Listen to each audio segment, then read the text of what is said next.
Donc vous êtes avec nous par Skype, on ne pourra pas vous voir, mais j'imagine que vous nous voyez. Oui, non, je ne vois pas en fait, je ne sais pas pourquoi, mais ça ira. Par contre, vous m'entendez bien? Mais je vous entends bien. Donc j'essaie de brièvement vous présenter. Vous êtes donc la représentante pour Creative Commons dans le monde arabe. Et vous êtes aussi doctorante à l'université de Copenhague pour l'Institut danois de Damas. Et vous avez nous parler aujourd'hui de Creative Commons monde arabe et pour le libre accès à la culture et au savoir. Madame Taylor, c'est bon. Voilà, bonjour, bon après-midi à tout le monde. Je suis désolée, je ne sais pas si vous m'entendez bien, j'espère que oui. Je vous entends très bien. Ok, merci. Je suis désolée, je n'ai pas de caméra et en fait je vous appelle de Barcelone. On est dans un colloque de la Fondation Anne-Linde, ici pour le dialogue méditerranéen, donc c'est pour ça que je suis très heureuse d'être avec vous aujourd'hui. Vous m'excuserez pour mon français parce qu'en fait c'est pas notre langue de travail, en fait c'est plutôt l'arabe et l'anglais. Je vais essayer de faire de mon mieux. Et c'est pour ça qu'il n'y a pas trop de documents en français. Je vais vous envoyer les links, comme ça, pendant que je parle, vous pouvez montrer le site de Creative Commons France. Je vais vous expliquer très brièvement qu'est-ce que c'est Creative Commons, qu'est-ce qu'on fait dans le monde arabe. En fait, moi, je m'occupe de la communauté des langues arabes. Même si je suis italienne, bon... J'espère que je fais bien mon travail. J'adore le monde arabe, j'adore la langue arabe et je suis très passionnée par ces travaux qui ont fait dans le monde arabe. Bon, Creative Commons, c'est une organisation NGO à but non lucratif qui est née aux États-Unis dans l'année 2001. C'était en fait un professeur de droit de Stanford University qui s'appelle Lawrence Lessig. Qui a créé l'organisation. Il est un professeur très connu maintenant, il enseigne à Harvard University. Il a écrit plusieurs bouquins sur la loi et le droit d'auteur sur Internet. Et il a commencé en fait la réflexion théorique sur les partages dans les médias numériques, notamment Internet. En fait, donc ça fait déjà une petite dizaine d'années qu'on existe. L'organisation c'est maintenant diffusée dans 70 pays dans le monde. On est une organisation un peu, si vous voulez, comme Wikipédia, donc c'est-à-dire plutôt il y a de bénévoles dans tous les pays du monde qui nous aident et dans chaque pays. Le but de l'organisation, en fait, quand l'organisation est née, le but c'était de faire une réflexion théorique et après pratique sur les droits d'auteur sur Internet. Parce qu'en fait, la question c'est comment on va distribuer, comment on va partager légalement la création sur un média comme Internet numérique où c'est très facile en fait de faire des copies. Donc ça pose un problème en fait, de vol et de culture, comme on l'appelle, de copier-coller. Voilà, donc l'idée c'était que tout à fait les droits d'auteur, c'est en fait quelque chose qui a été créé, ça fait longtemps. Ça fait bien sûr, c'était créé avant la diffusion des médias numériques. Et donc c'est pour ça qu'on a besoin en fait de faire une réflexion théorique et pratique sur qu'est-ce que ça veut dire droit d'auteur sur les réseaux numériques, Internet. Donc on a créé cette licence Creative Commons qui sont tout à fait des licences de droit d'auteur. C'est pas une chose différente en fait, c'est la même chose que ce qu'on appelle dans les pays anglophones copyright et qu'on appelle droit d'auteur en français. Mais la différence en fait la plus importante, c'est que nous on propose une flexibilité et on donne un pouvoir à l'auteur lui-même de partager son œuvre, sa création d'auteur comme il veut. Si vous voyez la législation de droit d'auteur traditionnelle, c'est en fait basé sur les principes de tous les droits réservés. C'est-à-dire que chaque droit, en fait, doit être négocié à côté.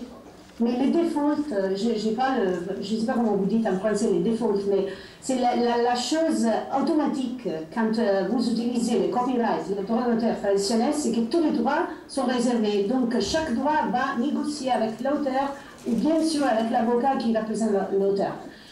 Donc nous, les licences Creative Commons, en fait, c'est pour faciliter la diffusion sur Internet, les partages, et pour que l'auteur, en fait, peut choisir ce qu'il veut faire avec son œuvre. Donc on a, en fait, si vous voyez dans le site de Creative Commons France, il y a une section qui s'appelle les licences, vous pouvez l'ouvrir, et il y a 6 licences, sont tout à fait une combinaison entre les options qu'on offre, c'est-à-dire par exemple, il y a des auteurs qui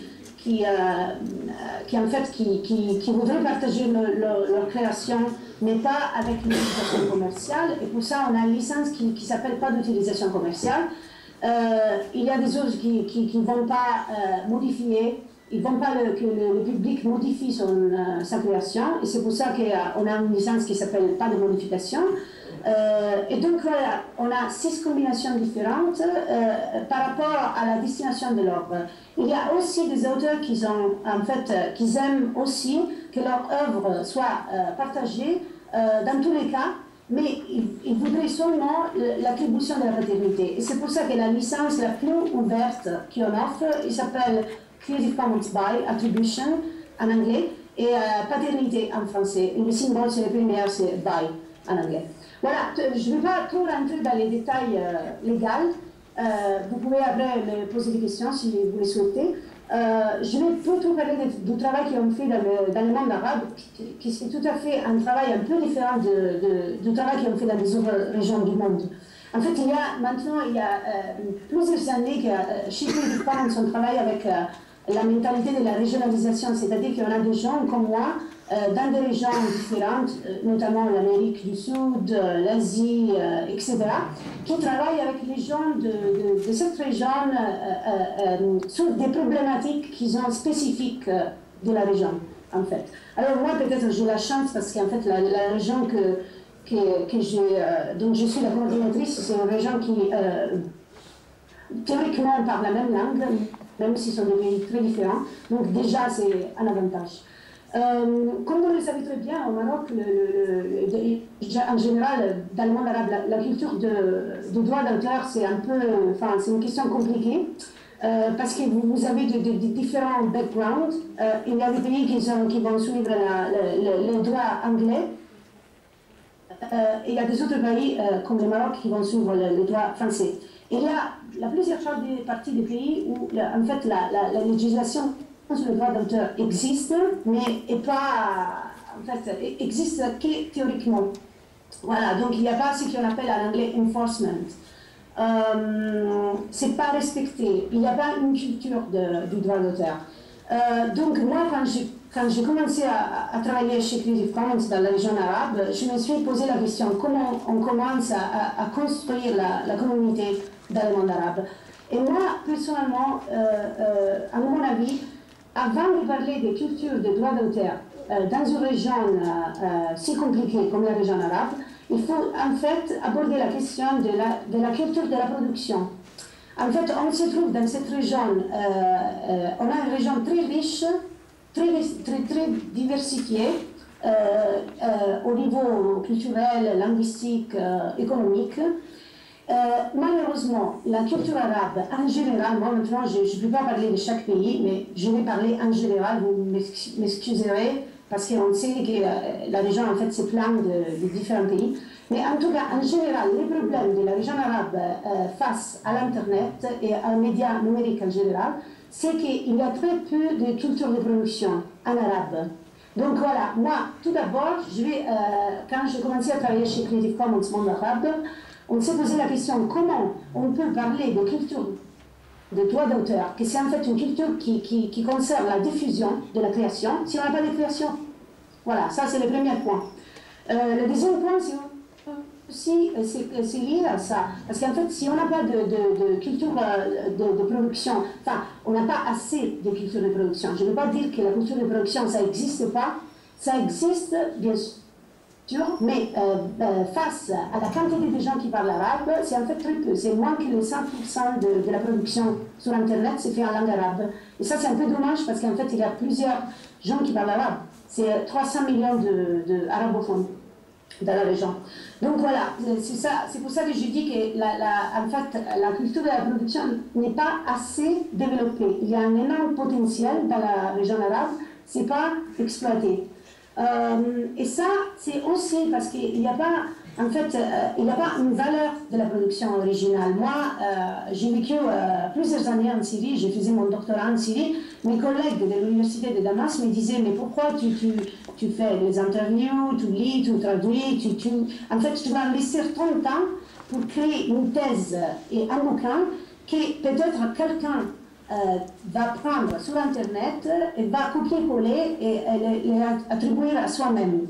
Vous voyez? Et moi, j'expliquais, non, mais ça se fait pas. Mais malheureusement, dans le monde arabe, il y a cette culture un peu éthiquement pas, enfin, parce qu'il n'y a pas assez de valeurs attribuées à la culture de la production. Donc nous, on essaie dans le monde arabe, avant de parler de droit d'auteur, de respect de la culture, et bien sûr, le travail qu'on fait à Creative Commons en général, c'est aussi d'adapter les licences dans la langue et dans la législation de tous les pays où on est présent. Mais avant de faire l'adaptation, moi je crois qu'il faut travailler à la culture de la production. Donc c'est pour ça qu'on fait plusieurs ateliers de création, notamment avec des artistes, des étudiants, des enseignantes aussi. On a une section de Creative Commons qui s'appelle OER, Open Educational Resources. C'est en fait les ressources culturelles ouvertes, c'est-à-dire des matériels pour l'université, pas seulement pour l'université, même pour les lycées, l'instruction en général, sous des licences ouvertes, Creative Commons, en fait pour les partager légalement. Voilà, donc on fait plusieurs ateliers pour en fait promouvoir la culture de la création, tout d'abord. Et je veux dire que, par exemple, au Maroc, on a des gens, ils sont bien sûr des bénévoles comme dans tout le monde. Dans tout le monde, il y a une section de Creative Commons, pas officiellement, pas encore, mais j'espère, Inch'Allah, dans les prochains mois, on va la faire. Mais des gens très actifs, notamment à Casablanca et à Rabat aussi. Et les gens de Casablanca, ils ont fait un atelier magnifique qui s'appelle Open Saqafa. C'est un atelier de création et de production, et c'est déjà la 3e édition. On vient de terminer, en fait, c'était la semaine dernière. Donc, on a fait, par exemple, des expériences comme ça. On a produit des chansons à Tunis. Je ne peux pas trop... Enfin, en fait, on a plusieurs exemples. Peut-être l'exemple le plus connu, parce que c'est un exemple un peu mainstream, mais en tout cas, c'est important, c'est la chaîne Al Jazeera, qui, dans l'année 2009, a ouvert un site internet qui s'appelle Al Jazeera Creative Commons. Et c'est en fait ce qu'on appelle en anglais repository, c'est un website où vous pouvez trouver des images et de footage de Al Jazeera sous licence Creative Commons, paternité. Donc c'est la licence la plus flexible. Donc on a travaillé avec Al Jazeera, on a travaillé avec en Égypte, par exemple, Nasr al-Youm, on a travaillé avec Al-Akhbar au Liban.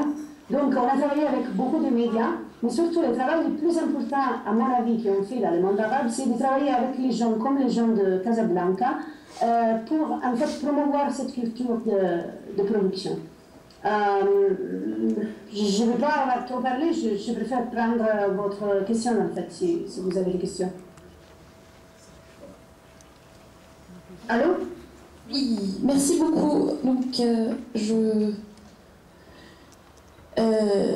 on peut applaudir.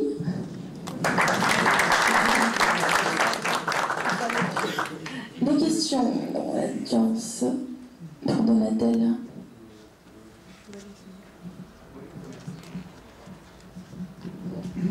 Bonjour madame, moi j'avais une première question à vous poser, c'était celle de éventuellement savoir quelles sont les principales difficultés que vous avez rencontrées dans l'adaptation des licences CC, notamment dans par rapport aux droits des pays arabes. Alors ça c'est une très bonne question, monsieur, parce qu'en fait, techniquement, on n'a pas encore adapté les licences dans le monde arabe. C'est-à-dire qu'on a, nous, on a une opération qu'on appelle porting en anglais, c'est l'adaptation. Ça veut dire pas seulement que la licence doit être traduite dans la langue, mais aussi, c'est pas en fait une traduction, c'est pas n'importe qui peut la faire. C'est en fait un avocat ou des gens qui sont des experts dans les sujets de droit d'auteur qui doit le faire. Donc, ce n'est pas seulement des traducteurs. Donc, le problème qu'on a rencontré dans le monde arabe, en fait, c'est tout d'abord la langue arabe. C'est une langue très belle, très charmante. Le problème, c'est que, comme vous le savez, si vous êtes arabe vous-même, c'est en fait une langue qui est utilisée dans tout le monde arabe, mais chaque pays l'utilise dans des façons différentes. Voilà. Donc, ils ont, théoriquement, oui, il y a une unité linguistique, mais pratiquement, non. En fait, on a passé, je crois, des années seulement pour choisir le nom de Creative Commons en arabe, parce qu'il y avait un énorme débat. Il y avait des gens du Liban qui disaient non, il faut l'appeler comme ça, des gens du Maghreb qui disaient non, il faut l'appeler comme ça, et ils sont tous des Arabes en fait. Donc vous voyez, c'est déjà une question, déjà le nom de Creative Commons en arabe a pris beaucoup de discussions.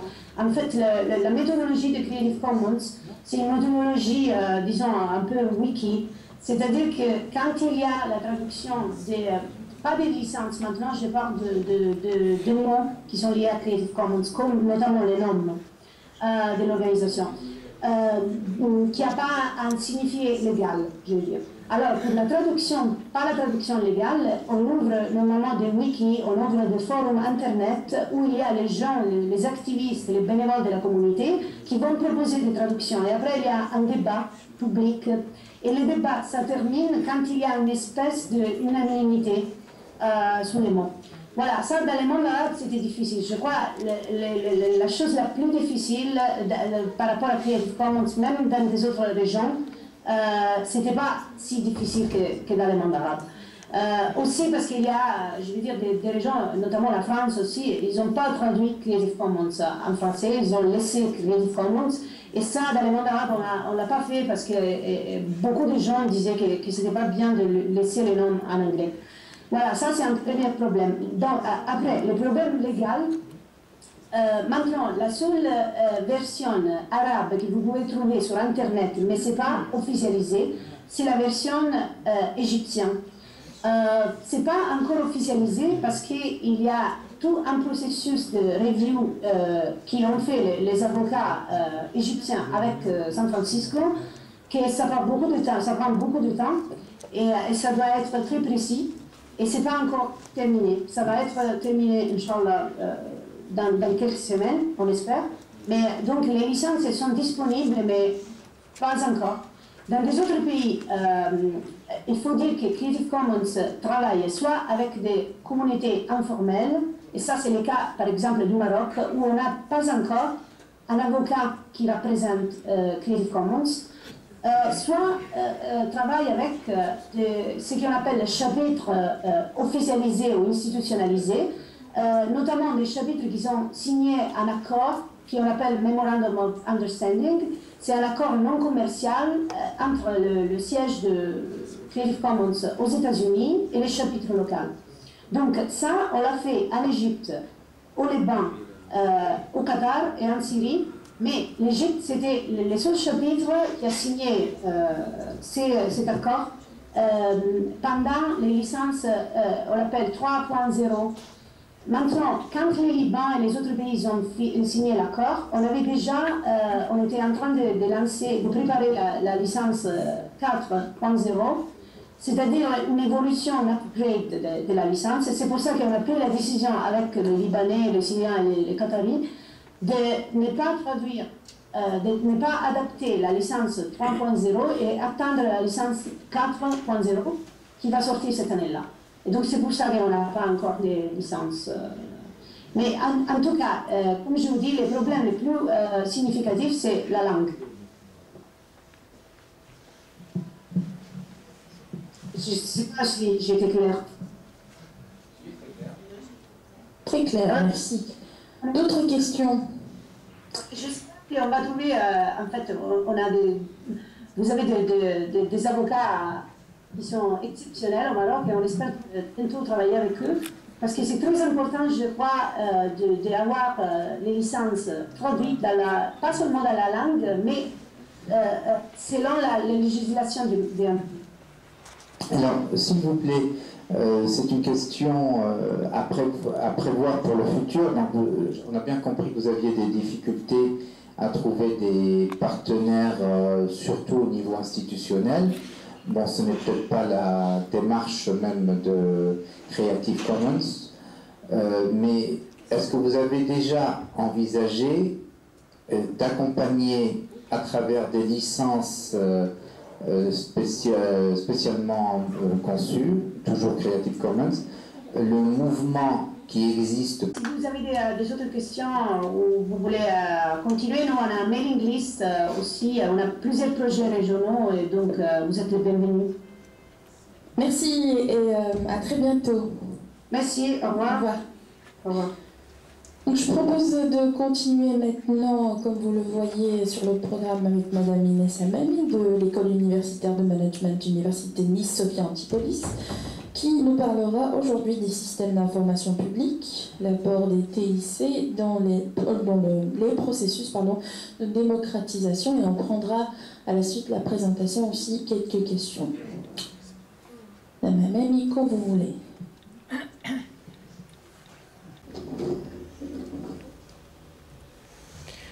Alors, en fait, mon sujet est réellement dans le continuum de ce qu'a présenté Donatella tout à l'heure, donc à savoir la place des systèmes d'information publique, donc, et l'apport des technologies d'information et de communication dans notamment le processus de démocratisation. À l'origine, donc, je viens d'une... Bien entendu, je suis maître de conférence en système d'information à l'université de Nice, mais je suis aussi membre activiste d'un mouvement en Tunisie qui s'appelle OpenGov, comme vous le voyez là-bas, OpenGov TN, et je suis responsable aussi d'un groupe d'étudiants qu'on a nommé OpenGov University et qui prône l'ouverture de la donnée publique, notamment aussi dans les universités. Donc, tout ça pour dire que je reprends une phrase très célèbre de Tim Berners-Lee qui a inventé le web et qui dit: si l'on partage des données sur le web, des données publiques, des données scientifiques, des données citoyennes, quelles qu'elles soient, d'autres que nous sauront tirer des créations merveilleuses que nous n'aurions jamais imaginées. C'est-à-dire laisser aussi, en libérant la donnée, laisser aux gens de créer quelque chose auquel on n'aurait jamais réfléchi. Alors mon axiome de départ, donc je vous disais, ma recherche à l'origine s'est faite sur les institutions tunisiennes, donc l'administration tunisienne, mais elle n'est pas réellement liée qu'à l'administration tunisienne. Vous savez tous qu'on est dans un processus post-révolution, et donc en Tunisie aujourd'hui, il est probablement possible pour nous de changer beaucoup de choses, notamment la réflexion autour de la donnée publique. Donc, je pars d'un axiome de départ qui est: la technologie n'est pas une finalité, donc tout le monde le sait, mais un moyen puissant pour faire rapidement évoluer la société. Et notamment, on était en manque de démocratie, et donc ce qui m'interpelle le plus, c'était la notion de la démocratie. Mon sujet, c'est aussi, j'ai eu à apporter des changements au niveau de mes slides. Donc le thème de réflexion qu'on a depuis hier, c'est l'université à l'ère du numérique. Pour moi, l'université n'est autre qu'une administration publique. D'accord ? Une administration publique repose aussi sur ce qu'on appelle des systèmes d'information. Et notamment, donc, pour quelqu'un qui ait des systèmes d'information, ce qui est ma spécialité, donc je fais appel à la notion des systèmes d'information publique. Ensuite, je vous dis que le numérique doit être un outil, pour moi, de démocratisation et non de fracture. Donc ça doit m'aider à aller vers plus de démocratie. Comment ? Pas uniquement du côté de l'enseignement, et c'est ce que nous avons vu hier, donc notamment avec toutes les technologies relatives au I, mais par l'usage, par le métier qu'on en fait. Donc c'est cette vision que je voudrais partager aujourd'hui avec vous. Je vous dis que j'ai eu à adapter mon papier par rapport à ce que j'ai entendu hier. Voilà, donc hier, nous avions vu ensemble l'e-formation. Nous avons eu aussi à traiter l'e-recherche. Et aujourd'hui, on touche à l'e-gouvernance. Or, pour moi, pour parler de notion de démocratisation ou de démocratie au sein des universités, je dois non seulement parler probablement de ces trois visions-là, mais aussi introduire un nouveau concept qui est le concept de l'open data, ou avec ce qu'elle porte de l'open governance. Donc vous voyez que je vais vous porter vers l'ouverture de la donnée publique. Pourquoi je dis que l'e-formation, l'e-recherche et l'e-gouvernance sont insuffisants pour moi, puisqu'il s'agit de gouvernance électronique. Et qui dit gouvernance électronique, nous le savons dans les administrations, notamment tunisiennes, elle existe, ça ne veut pas dire qu'on accède à la démocratisation des données. Loin de là. Donc on accède à des données, mais probablement pas avec une notion de démocratisation. Dans ce schéma, le citoyen est au cœur. Le citoyen est l'étudiant. Le citoyen, c'est vous, c'est moi, c'est le directeur de l'institut, c'est le président de l'université, c'est chacun de nous qui est au cœur de ce dispositif. Donc, vu d'ensemble du jour, comment la technologie peut-elle aider la démocratie moderne, les systèmes d'information publique, et puis l'apport de l'open data et l'open government.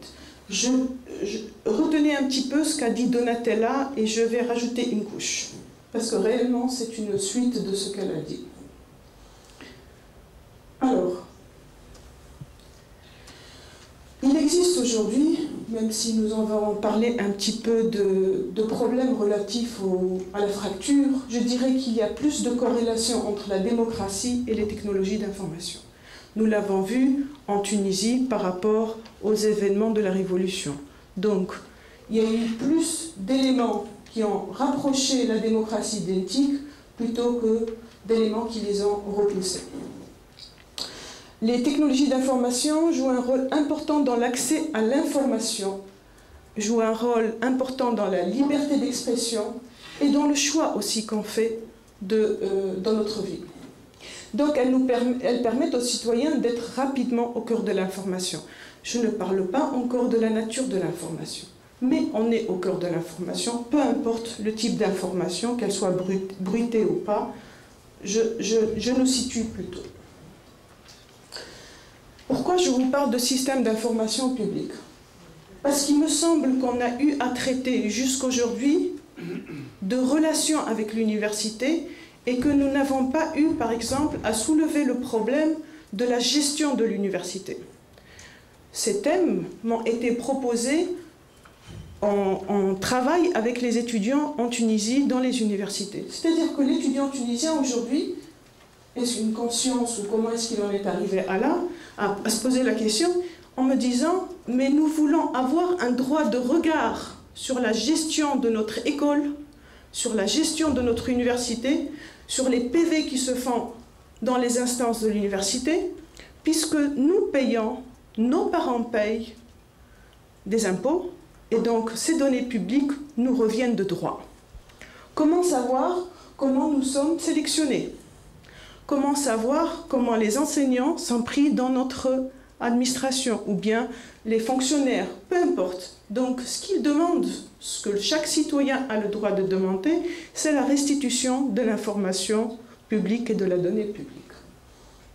Donc les systèmes d'information publique, les SIP, contiennent des données nécessaires et utiles pour réaliser les différentes tâches du système, et notamment, pour nous, c'est l'usage du public.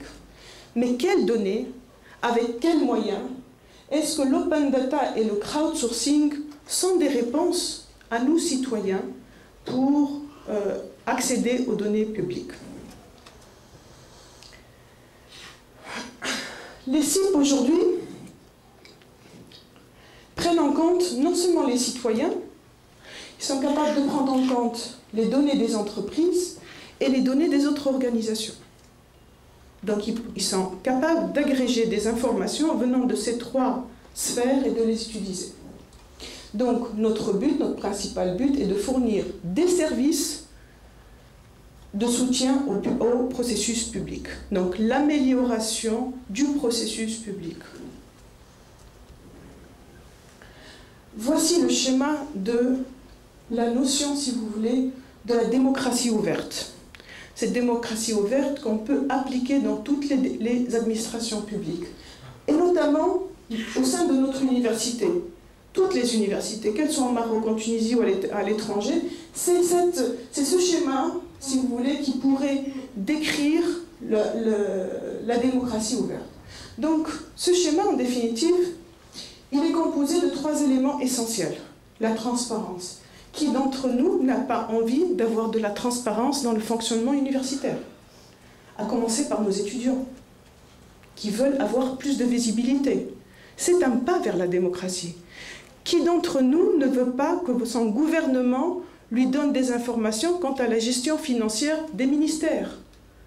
Donc, cette notion de transparence est un élément du processus d'une bonne gouvernance, mais aussi un pas vers la démocratisation des données. À cela s'ajoute la notion de participation. Donc la participation, c'est consulter les citoyens, donc nous consulter chacun d'entre nous, selon le sujet à traiter, débattre publiquement de certains problèmes qui peuvent être des problèmes universitaires ou des problèmes d'étudiants, mais en toute logique de transparence, recueillir des idées et des critiques et construire ensemble. C'est-à-dire que je mets le citoyen au milieu, le citoyen devient co-auteur de tout ce qui se passe au sein de l'administration publique. Nous ne sommes plus des acteurs passifs.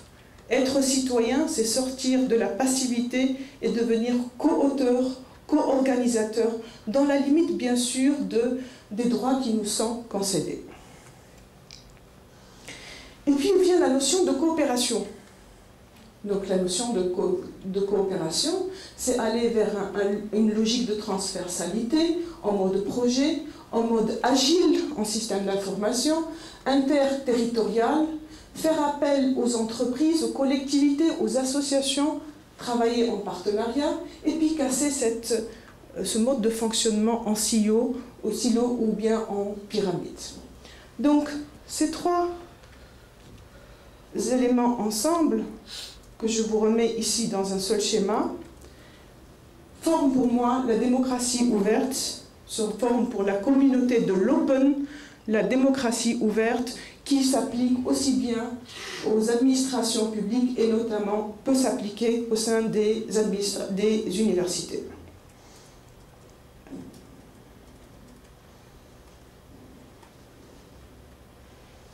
Alors c'est quoi l'open data? Je voudrais expliquer d'une façon beaucoup plus simple que les théories qu'on met en place. Si vous voulez, vous avez des données dans l'université, au sein de votre centre de recherche. Vous avez beaucoup de données qui existent, mais qui ne sont pas republiées. Comment est-ce qu'on pourrait les exploiter? Elles vont ressortir sous format natif, c'est-à-dire sous format brut. Elles ne sont pas exploitables quand elles sont brutes. C'est le problème qui se posait ce matin quand je disais, moi, si je veux créer, si je veux être innovant, si je veux créer de l'emploi, il me faut sortir d'un format propriétaire. Avec un format propriétaire, je ne peux pas aller de l'avant dans la notion de démocratisation de l'information. Donc, je n'ai rien contre le PDF. Ce n'est pas le problème. Mais si je veux parler d'ouverture de données publiques, la donnée publique ne peut pas être transmise dans un format fermé. Elle doit être exploitable par chacun d'entre nous, s'il a les moyens de l'exploiter, ou bien probablement par des entreprises qui, elles, sauront créer de la valeur ajoutée et la remettre dans le circuit. C'est ça la notion de citoyenneté, c'est-à-dire s'enrichir les uns et les autres, quand on n'arrive pas, ce qu'avait dit Donatella, quand on n'arrive pas à publier, c'est-à-dire, vaut mieux probablement partager le savoir librement, et laisser ce savoir s'enrichir que de le garder soi-même, sachant que parce qu'on n'a pas les moyens, on ne peut pas aller au-delà, c'est-à-dire vers la publication plus reconnue dans le monde. Donc quand on publie en format, encore une fois, je n'ai rien contre le PDF, même s'il est propriétaire, quand je publie des données scientifiques en format PDF, et quand je dis données scientifiques, c'est-à-dire on publie tous des courbes et des schémas, que je ne mette pas derrière ça les chiffres. Je ne sais pas interpréter ce schéma. Donc il va rester, si vous voulez, sous forme d'image sur le document PDF. Si, selon un thésaurus, si, selon des formats préalables de données, de métadonnées, j'arrive à décrire l'information que j'ai dans mon format, dans mon texte de recherche, j'enrichis la communauté des scientifiques. Et donc, chacun d'entre vous pourra utiliser cette information pour en créer une nouvelle. Ce qu'on ne peut pas faire avec un format propriétaire aujourd'hui. C'est pas que c'est mauvais, simplement probablement le format propriétaire comme il est aujourd'hui PDF, c'est le premier pas vers l'ouverture des données. Mais nous ne sommes pas obligés de nous arrêter dans ce premier pas, soi-disant que des pays comme la France ou autres ne sont pas arrivés à ouvrir leurs données, toutes leurs données. Nous pouvons aller au-delà, c'est-à-dire essayer de mettre sous format CSV, par exemple, des formats utilisables par la communauté des scientifiques pour publier et échanger. Donc, encourager l'innovation, donner naissance à la société de l'information et contribuer au développement du secteur stratégique d'avenir pour les pays. Donc, on va vers une logique de ce qu'on appelle une économie durable. Alors, quelles sont les caractéristiques de l'open data ? L'information ou la donnée doit être complète. Toutes les données publiques sont rendues disponibles pour dire qu'on est réellement open data. C'est-à-dire que si je prends, puisque je ne connais pas le système marocain, je ne peux pas m'avancer là-dessus, mais si je prends la Tunisie, nous exigeons en tant que communauté OpenGov à ce que les données soient publiées et disponibles pour les citoyens tunisiens. Quand je dis nous demandons cela, nous exigeons, c'est que c'est en route et que la communauté d'OpenGov aujourd'hui dialogue avec l'administration publique pour la restitution des données publiques. La donnée doit être primaire, elle doit être recueillie à la source, c'est-à-dire sans transformation. Donc il faut réellement la donnée, nombritée, agrégée et une très fine granularité. Donc on demande à ce qu'elle soit ponctuelle. Donc les données sont disponibles à l'heure, accessibles, donc accessibles notamment sur des sites web actuellement,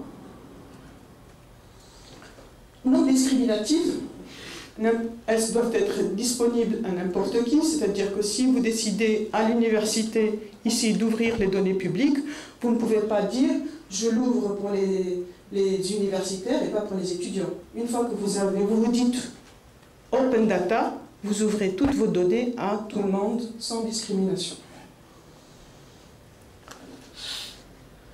Non exclusives, donc elles sont disponibles dans un format standard et donc on ne doit pas laisser un seul format, c'est-à-dire on ne doit pas choisir, on doit prendre tous les formats ouverts et permettre aux gens de choisir le format qu'ils veulent. Licence libre, et c'est ce qu'a dit Donatella tout à l'heure, les données ne sont pas soumises à un droit d'auteur. Elles vous appartiennent, elles m'appartiennent, elles appartiennent à chacun d'entre nous, donc il n'y a pas de droit d'auteur sur les données. La question que vous pouvez me poser, les données sont ouvertes et alors? Comment faire par la suite? Alors voilà trois scénarios. Trois scénarios qui font de nous soit des citoyens frustrés, indifférents ou mis en valeur du citoyen. Si vous êtes dans le scénario C, le plus pessimiste, c'est-à-dire, plus pessimiste, il y a l'indifférence et la déception. Et l'indifférence et la déception font qu'aujourd'hui, on n'ait pas confiance dans nos gouvernements. Peu importe le type de gouvernement, ça peut être une gouvernance d'université, ça peut être la gouvernance d'un ministère. Je parle de gouvernance dans le sens réellement, dans le vrai sens du terme. Donc, dans le cas C, vous voyez qu'on est dans de la transparence au cas par cas. des services utiles mais anecdotiques, peu de création de connaissances et le citoyen indifférent. Ça fait mal à la communauté des scientifiques si dans la recherche nous sommes dans cette configuration. Si je vais vers le scénario B, je suis dans une transparence inhibante, service public privatisé, c'est-à-dire que je fais appel à d'autres entreprises probablement pour me gérer mes données, des connaissances partiales et partielles, et le citoyen est frustré. Donc le chercheur est frustré. Allons vers le cas, le scénario A, où on peut dire que c'est un avenir radieux. Transparence utile, services nouveaux et améliorés, nouvelles connaissances et citoyens mis en capacité. C'est-à-dire que nous allons produire plus de connaissances, nous allons pouvoir produire plus de connaissances, nous allons plus probablement pouvoir mutualiser nos données. Transparence, participation, collaboration, les trois axes que je vous avais montrés au début. Nous travaillons ensemble pour établir un système de transparence, de participation publique et de collaboration. L'open data peut conduire à l'open government. Une bonne gouvernance se définit par la responsabilité, la transparence, la prédictabilité et la participation. Oui, aujourd'hui, si nous arrivons à implanter de l'open data dans une administration publique, on peut être prédictible, on peut avoir la possibilité d'avoir de la prédiction et on peut être proactif, puisque je vous disais qu'on peut mettre ensemble des données pour lesquelles probablement moi je n'aurais pas réfléchi, mais vous, comme elles sont disponibles, vous avez probablement voir d'autres agrégations que moi je ne peux pas voir. Il ne faut pas réfléchir en centre, il faut réfléchir en relation administration aussi. Relation citoyen-administration, relation administration-citoyen et relation citoyen-citoyen. Et l'enrichissement le plus fort vient du citoyen-citoyen.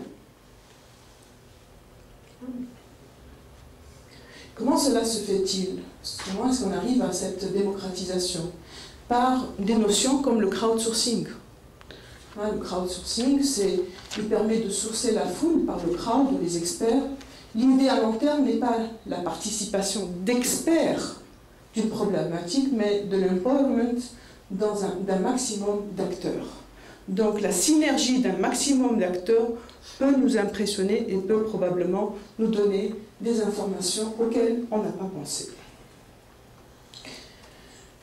Je ne sais pas si on voit très bien ce schéma, mais si vous voulez, c'est une cartographie des documents qui sont échangés, notamment en Finlande, donc en matière d'échange d'informations.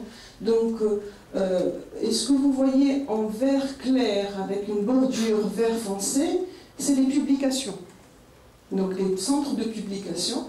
Donc, arriver à mettre toutes ces sources d'informations, imaginez-vous, en ouverture de données, ce que ça peut créer. Et là, nous n'avons qu'une vision sous forme de maquette pour avoir à quoi peut ressembler ce nuage d'informations. Je voulais vous parler de cas réels. Donc, par exemple, à l'origine, l'utilisation, par exemple, des données publiques. Et le cas en Espagne, donc l'ouverture des données publiques dans une ville. J'ai pu éviter de refaire des choses que d'autres services ont déjà fait et me concentrer sur l'amélioration de nos services. Voici un échange relatif à une ville. En matière de recherche, j'ai facilement accès à des données cruciales pour ma recherche et je peux les partager avec d'autres chercheurs. Et vous avez aussi les références. En industrie, j'ai pu bien choisir ou implanter mon commerce en tirant parti des informations disponibles. Ce sont toutes des informations publiques. Le citoyen, lui, dit « J'ai pu créer des outils qui me rendent la vie plus facile